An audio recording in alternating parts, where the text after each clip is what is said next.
جی scissor صاحب کیسے ہیں آپ؟ السلام علیکم سر. وعلیکم السلام جناب. میں اس سے پہلے بھی آیا تھا شو پر، آپ کو یاد ہوگا. سر بہت معذرت چاہتا ہوں، تھوڑا سا اگر ریمائنڈ کرا دیں کیا ٹاپک تھا اور آج کیا بات کرنا چاہیں گے آپ؟ جی گاندھی صاحب بھی ٹاپک تھے. جی تھوڑا سا لیٹ ہو گیا ہے تو زیادہ تفصیل سے شاید نہیں ہو پائے گا. فرمائیے جناب، کیا ہوا گاندھی صاحب کو؟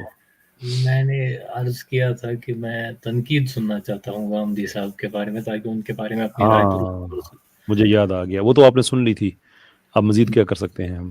جی تنقید تو بہرحال اتنی مؤثر نہیں تھی، اتنی اس کا فیصلہ تو آپ نے کرنا ہے. ہم تو آپ کو یہ بتا سکتے ہیں کہ احادیث کو استعمال کرتے ہوئے یہ کہنا کہ ایکسیپشن تھے نبی پاک صلی اللہ علیہ وسلم، وہ عورتوں کے ساتھ ہاتھ نہیں ملا سکتے تھے، باقی مسلمان ملا سکتے ہیں، یہ اسلام کی قطعی نصوص کے خلاف ہے.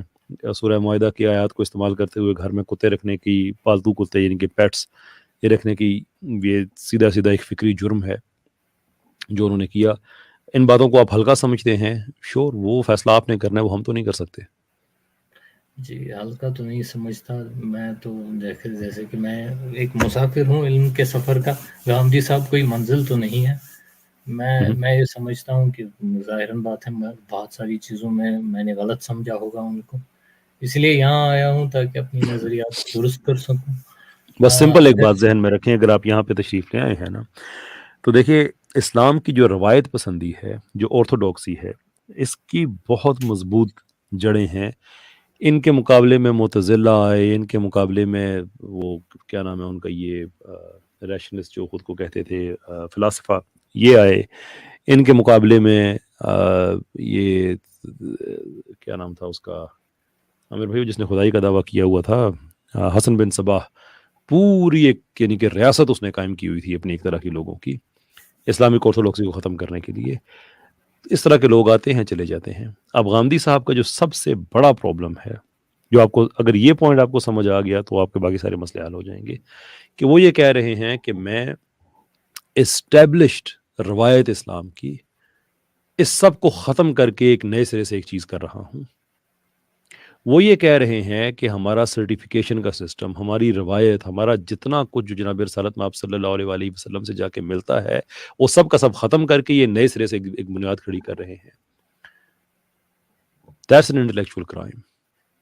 یہ فکری جرم ہے. اس کے بعد بھی اگر آپ کو گاندھی صاحب کی کوئی بات اچھی لگتی ہے تو وہ فیصلہ آپ نے کرنا ہے. ویسے آپ یہ گلہ نہ کیجیے گا کہ پتہ نہیں تھا. سارا بل فراہی صاحب پر ڈال دیتے ہیں علیہ الرحمۃ. یہ دیکھیں یار عجیب بات ہے. جناب اگر گاندھی صاحب ایسی بات کرتے ہیں تو میری نظر میں تو وہ دجال ہے، واضح دجال ہیں، بلکہ دین کوئی نیا دین لے کر آ رہے ہیں. مگر جہاں تک میں نے ان کو سنا ہے تفصیل سے، ایسا نہیں کہ کوئی 5 منٹ 6 منٹ کی کلپ ہے جو ان کی اچھی سے مطلب سیریز وغیرہ انہوں نے بنائی ہیں، ان سے تو یہ تاثر نہیں ملتا کہ وہ ایسی بات کر رہے ہیں. میں معذرت چاہوں گا، آپ کی طبیعت اس وقت ٹھیک نہیں آپ ہے. ویریفائی کر لیں نا، دیکھیں یہ باتیں پبلک ریکارڈ کا حصہ بن رہی ہیں، یہ ریکارڈڈ ہے، یہ حساب علیحدہ سے نکال لیجئے. ان کے حسن الیاس صاحب کے بیانات سنیں کہ وہ سب سے بڑا کریڈٹ گاندھی صاحب کو کیا دیتے ہیں، کہ وہ ساری جو ہے نا یہ بلڈنگ گرا کے نئے سرے سے بنا رہے ہیں. Based on what exactly؟ ہمارے پاس تو اسلام کی بلڈنگ جو ہے یہ تو اس کی بنیادیں سنت پہ کھڑی ہوئی ہیں، قرآن پہ کھڑی ہوئی ہیں. سنت پہ ہی رکھ رہے ہیں. البتہ وہ جو فہم ہے، فہم کو بتا رہے ہیں کہ فہم سے اختلاف ہر کسی نے کیا ہے، آج بھی ہو رہا ہے. تو وہ اس کے اختلاف کا مطلب یہ ہوتا ہے کہ آپ کے پاس جو قرآن اور سنت ہے اس کی روشنی میں رکھ کے، اور اسلام کی یہی بیوٹی ہے. جو اصول حدیث ہے یہ ایکچولی ایک سائنٹیفک باڈی آف نالج ہے، اور سائنٹیفک باڈی آف نالج کا سب سے بڑا فائدہ کیا ہوتا ہے کہ آپ اس کے اصولوں کو سامنے رکھ کے کسی محدث سے اختلاف کر سکتے ہیں، کسی سے بھی کر سکتے ہیں، ایز لانگ ایز آپ نے ان اصولوں کو مینٹین رکھا ہے. تفسیر کے اصولوں کو مینٹین رکھتے آپ کسی مفسر سے اختلاف کر سکتے ہیں. ان اصولوں کو استعمال کرتے ہوئے وہ اختلاف کریں کسی سے، کس نے روکا ہے ان کو؟ مسئلہ یہ ہے کہ وہ کہتے ہیں کہ قرآن جو مجھے سمجھ ہے وہ کسی اور کو سمجھ نہیں آیا، اور حدیث جو مجھے اچھی لگے گی میں اس کو مانوں گا، دوسری کو میں مانوں گا ہی نہیں. تو یہ میں نے نئے اصول بنائے ہیں، اب اس کی روشنی میں دین کی میں دوبارہ تعمیر کر رہا ہوں. No sir, it doesn't work like this. معذرت چاہوں گا، ایسا تو نہیں ہے مجھے اچھی حدیث لگتی ہے. سوری اپنا سیزر بھائی، مسئلہ ये भी है गांधी साहब के साथ कि वो बदी हाथ, और ये मैं टर्म इसलिए यूज कर रहा हूँ कि गांधी साहब को जो लोग सुनते हैं वो इस तरह की टर्म से बड़ा वाकिफ रहते हैं, ये उसूलियात, मुबादियात। तो जो दीन के बदी हाथ है ना, मैं आसान कर देता हूँ उसको। बदी हाथ का मतलब ये है कि जिनके फहम और तफहीम में 2 + 2 4 की तौर पर असलाफ उलमा मुत्तफिक रहे हैं। गांधी साहब उसके बारे में भी तफर्रुद का शिकार है। ये बड़ा अजीब मामला है। देखिए, मिसाल के तौर पर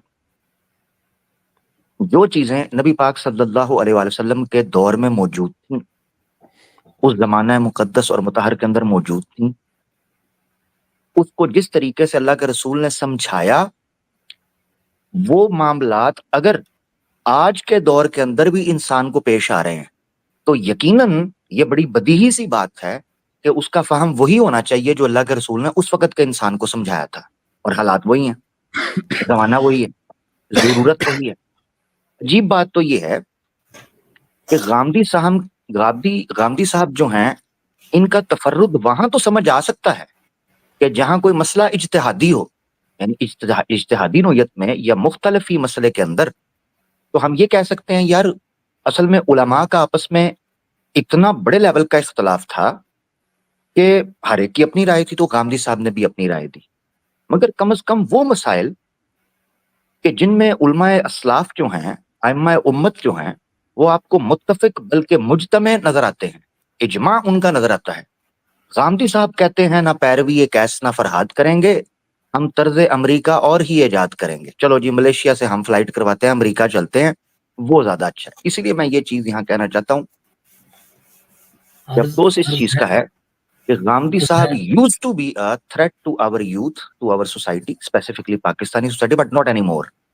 क्योंकि अब उनका हल्का अहबाब जो है या हल्का यारां जो है, वो उन लोगों का है कि 9 बजे के बाद रात में उन लोगों का आमतौर पर चैनल चेंज हो जाता है। यानी वो सुबह 12 बजे से लेके रात 12 बजे तक मजहबी शख्सियत के तौर पर दुरूस भी सुनते हैं और लेक्चर सुनना और बहस मुबासा पसंद करते हैं। मगर जैसे ही सुई 12 बजाती है, उसके बाद वो लोग अपनी फैमिलीज के साथ एंजॉय और एंटरटेनमेंट के लिए निकलते हैं। तो ऐसा तबका कभी भी अमली तौर पर मुआशरे में कोई असर पैदा नहीं कर सकता। ये वजह है कि गांधी साहब को महसूस हो गया था कि चल बुलिया चल उत्थे चलिए जिथे सारे अन्ने, चल बुलिया चल उत्थे चलिए जिथे सारे अन्ने, ना कोई साडी जात पहचाने, ना कोई सानू मन्ने। बहुत शुक्रिया जनाब। तो ये है मसला गांधी साहब।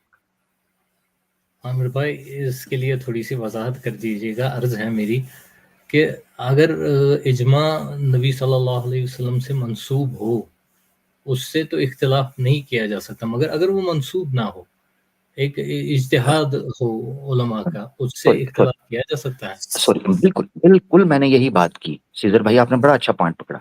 मगर आपकी यहाँ मैं थोड़ी सी तस्हीह करवाना चाहता हूँ। कोई बात नहीं, क्योंकि आपने कहा कि आप उस रास्ते के मुसाफिर हैं, तो यकीनन आप सीख रहे हैं। देखिए, इजमा नबी के साथ मंसूब नहीं होता, नबी खुद हुज्जत होता है। यानी जब नबी मौजूद हो तो किसी इजमा की भी जरूरत नहीं है। इजमा होता ही उन मसाइल के ऊपर है जिसमें नबी का कोई हुक्म सराहतन मौजूद ना हो, उस पर इजमा हो जाता है। या फिर जिस तरह इब्न हजम अल अंदलुसी ने, जो कि 5वीं सदी के इमाम, कुर्तुबा में स्पेन में, और इब्न तैमिया जो कि शाम के इमाम थे, हर्रानी, उन्होंने, वो 8वीं सदी के इमाम है, एक किताब लिखी है मरातिबुल इजमा। ओरिजिनल किताब है इब्न हजम की, मरातिबुल इजमा। उस पर हाशिया लगाया है इब्न तैमिया ने। यानी 5वीं सदी के इमाम हैं एक, और एक 8वीं के हैं। तो 5वीं सदी का इजमा यानी उससे पहले का जो कवर किया उन्होंने, और फिर 3 सदियों बाद 8वीं सदी में इब्न तैमिया ने करीबन पिछले उलमा के फतावाजात और इजमा को इकट्ठा करके मरातिबुल इजमा नामी एक मुख्तसर सी किताब लिखी। और उस किताब के अंदर उन्होंने सार के साथ और बड़ी शरह बस्त के साथ नुकात लगाकर ये बताया कि कौन सी ऐसी तालीमात या अहकामात या कायद हैं जिस पर उम्मत मुस्लिमा का इजमा हुआ है। तो इजमा नबी पाक सल्लल्लाहु अलैहि वसल्लम से मंसूब नहीं होता। एक तो ये तस्वीर थी। दूसरी चीज ये है जो आपने कहा है ना, जहां इज्तिहादी मसला है, इज्तिहादी मसले के अंदर तो कोई इज्तिहादी मसले के अंदर गांधी साहब की भी जरूरत नहीं है। इज्तिहादी मसला तो एक आम फर्द भी कर सकता है। यानी इज्तिहाद करना, आमतौर पर इज्तिहाद के बारे में ये तस्वुर कायम किया गया है कि कोई मुज्तहिद होगा, इसमें कोई शक नहीं, कि जहां आलमी सतह का कानून साजी हो या ग्लोबली आपने लेजिस्लेशन करनी हो, तो वहां ऐसे एकेडमिक्स और इंटेलेक्चुअल्स बैठेंगे जिनको इस दर्जा की जो है वो आगाही हासिल हो कि तमाम नुसूस शरीयत के उनके सामने या कवानीन के जितने उसूल हैं उनकी आंखों के सामने हों। वेरएज रोजमर्रा की जिंदगी के अंदर एक आदमी है, अगर उसको इस्लाम के मामले के अंदर अपनी कोई राय कायम करना पड़ती है जहां उसको कोई कुरान और हदीस नहीं मिलती, वो अपना इज्तिहाद कर सकता है, ठीक है ना। मिसाल के तौर पर एक बंदा है, उसने सफर पर निकलना है, अब जोहर की नमाज का वक्त हुआ, उसने सफर पर निकलना है। अब वो बैठ के वहां इज्तिहाद कर सकता है कि यार मैंने सफर पर निकलना है, मुझे देर हो जाएगी, तो क्या मैं सलात जमा कर लूं? वो जोहर और असर जमा कर ले, इसी तरह नमाज जमा कर ले। रोजे के हवाले से वो खुद फैसला कर सकता है, यार मैं इतना बीमार हूं तो मैं रोजा नहीं रख पाऊंगा, मैं मरीज हूं, मुझे इजाजत दीजिए, मैं रोजा नहीं रखता। यानी ये है इनफरादी लेवल। गांधी साहब का मसला ये है कि वो आलमी मंजरनामे के ऊपर मुसलमानों को एक ऐसा इत्तेहाद करने का दर्स देते हैं जो तफर्रुद की शक्ल इख्तियार कर जाता है, और ये तफर्रुद बेसिकली बहुत मुज़िर है नौजवानों के लिए और कुरान के मनहज के लिए। बहुत शुक्रिया। माजरत चाहूँगा, वक्त बहुत हो गया है, मगर बात लंबी होती चली जा रही है। जब तक इत्मीनान न हो जाए, मैं माजरत चाहूँगा थोड़ा सा। देखिए मुख्तसर कर लेते हैं ना मेरे भाई, आसान सी बात है कि बजाय इसके कि हम एक एक चीज़ के पीछे जाएं, आपके सामने एक असूली बात रखी है ना कि गामदी साहब ये कह रहे हैं और उनकी टीम ये कह रही है कि वो 1300 साल 1400 साल की रवायत को ख़त्म करके एक नई फिक्र डेवलप कर रहे हैं, जिस पे आपने कहा कि ये तो दज्जालों वाली बात है। आप सिर्फ इस चीज़ पे तहकीक करें कि जो आदमी पॉलिसी लेवल पे ये काम कर रहा है उसकी इंडिविजुअल बातें फिर वो बाद में आती हैं। ख़राब घड़ी भी दिन में 2 दफ़ा ठीक टाइम दिखा देती है, ठीक। मुमकिन है गामदी साहब ने कोई अच्छी बातें कही हों, श्योर, लेकिन वो घड़ी ख़राब है या ठीक है पे देखना हमने ये है। आप इस चीज़ पे तहकीक करें, नेक्स्ट हम जब आएंगे तो आपकी यहीं से आगे बात होगी हमारी। ठीक है जनाब। मैं कुछ कह सकता हूँ? फिर वो किसी एक वाक़े पे चली जाएगी ना कि उन्होंने ये वाक़या ऐसा हुआ और ये ऐसा। अच्छा, पॉलिसी बन गई ना। चलो वाक़े का मसला नहीं है, आप यही बता दीजिए कि आखिर ऐसी कौन सी रिवायत है उम्मत की 1400 साल की जिससे गांधी साहब ने इख्तिलाफ किया है? मैं रिवायत नहीं, द ट्रेडिशन और हर रवायत की बात कर रहा हूँ कि मजमूई तौर पे जो हमारी फिक्र है वो सारी की सारी गलत है और वो उसको असर नौ तामीर करना चाह रहे हैं, जबकि हमारी फिक्र बराह रास्त जनाब रसूलुल्लाह महमद सल्लल्लाहु अलैहि वसल्लम की ज़िंदगी से मिलती है। उनका जो नया आइडिया है कि किसी हदीस को मान लो, किसी को ना मानो, अपनी मर्जी के मुताबिक किसी पे क्या रंग अप्लाई कर दो, किसी पे क्या कर दो, ये प्रॉब्लम है। तो इस्लाम की जो एपिस्टेमोलॉजिकल फाउंडेशन है जिन दो चीज़ों पे खड़ी हुई है वो उनमें से एक को मानते दूसरे को मानते ही नहीं है। बकौल जनाब उनके बकौल के जो हुक्म को ट्रेडिशन, सॉरी मैं आपकी बात टोक रहा हूँ, कैसर भाई बात लंबी हो जाएगी, इस पर काफी बार बात होती हुई है। मैं सिंपल एक मिसाल देता हूँ। हुक्म को कल्चर करार देना या हुक्म को फितरत करार देकर इतना लाइट करना या इतना उसके अंदर सहल या सहूलत पैदा करनी या उधर पैदा करना कि वो हुक्म जो है हुक्म न रहे, ये रवायत है जो असलाफ की और अम्मा फुकाहा की रही हुई है कि वो सीगों की बुनियाद पर हुक्म मुतय्यन किया करते थे। ये याद रखना है। हुक्म ये साबित गांधी साहब का गांधी साहब का ये मेरी बात एक मिनट रुकिएगा ये उसूली बहस है, शायद आप उसको पिक भी ना कर पाए, मैं बड़ी मादरत चाहता हूँ, मैं अल्लाह माफ करे, मैं आपको कोई डिसरिस्पेक्ट नहीं कर रहा, मगर ये उसूली बहस है। फिक़ह के अंदर या फुक़हा या उलमा के अंदर ये माना गया है कि आपने किस चीज के फर्द और वाजिब होने के बारे में हुक्म लगाना है, ये सीगे तय करते हैं, यानी नस के मतन के या अल्लाह के रसूल पाक सल्लल्लाहु अलैहि वसल्लम का जो कौल है या अमल है उसके सीगे मुतय्यन करते हैं कि ये चीज हुक्म है या नहीं। गामदी साहब का मामला यह है कि गामदी साहब हर ऐसे हुक्म को कि जिसका ताल्लुक मुसलमानों की शनाख्त के साथ है, ऐसे किसी भी हुक्म को वो जब चाहें फितरत का या माहौल का हिस्सा करार देकर रिजेक्ट कर या हल्का कर दे, हल्का कर देते हैं।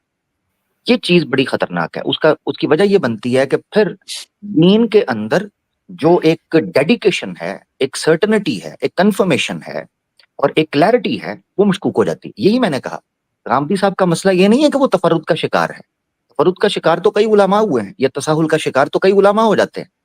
गामदी साहब का मसला ये है कि वो उन मामलात में तफर्रुद का शिकार होते हैं जो मामलात क्रिस्टल क्लियर, मिसाल के तौर पर हाथ उस वक्त की औरत का भी था, हाथ उस वक्त के मर्द का भी था, वो उस वक्त का मर्द भी सकता था, چھو اس وقت کی عورت بھی سکتی تھی اور آج بھی ہے. اب اس کو علاقے اور ماحول اور وقت کے ساتھ خاص کر کے کون سا تیر مارنا ہے سارے معاملے کو بدل کے. بہت شکریہ. آگے بڑھتے ہیں. کیسر بھائی کافی بات ہوگی. جزاک اللہ میری طرف سے. جی میں بھی یہ سمجھتا ہوں. سیزر بھائی بہت بہت شکریہ. یہ جو آپ سے بات کہی ہے اس پہ غور کیجیے گا. نیکسٹ میں آپ سے بات ہوتی ہے انشاءاللہ. السلام علیکم ورحمۃ اللہ وبرکاتہ.